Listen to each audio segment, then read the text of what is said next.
بسم اللہ الرحمن الرحیم۔ صحیح بخاری حدیث نمبر 2988۔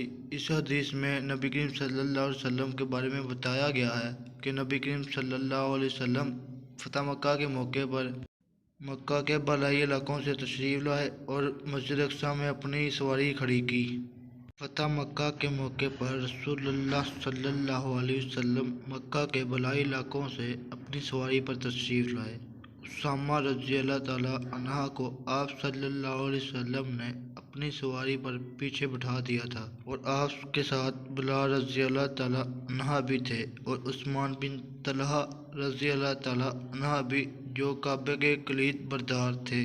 آپ صلی اللہ علیہ وسلم نے مسجد الحرام میں اپنی سواری بٹھا دی اور عثمان رضی اللہ تعالیٰ عنہ سے کہا کہ بیت اللہ حرم کی کنجی لائیں۔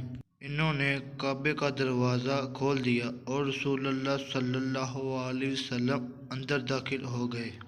آپ صلی اللہ علیہ وسلم کے ساتھ اسامہ، بلال اور عثمان رضی اللہ تعالیٰ عنہ بھی تھے۔ آپ صلی اللہ علیہ وسلم کافی دیر تک اندر ٹھہرے رہے اور جب باہر تشریف لائے تو صحابہ نے اندر جانے کے لیے ایک دوسرے سے آگے ہونے کی کوشش کی۔ سب سے پہلے اندر داخل ہونے والے عبداللہ بن عمر رضی اللہ تعالیٰ عنہ تھے۔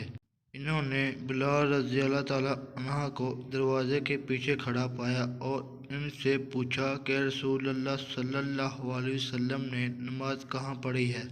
انہوں نے اس جگہ کی طرف اشارہ کیا جہاں رسول اللہ صلی اللہ علیہ وسلم نے نماز پڑھی تھی۔ عبداللہ بن عمر رضی اللہ تعالیٰ عنہ نے بیان کیا کہ مجھے یہ پوچھنا یاد نہیں رہا کہ رسول اللہ صلی اللہ علیہ وسلم نے کتنی رکعتیں پڑھی تھیں۔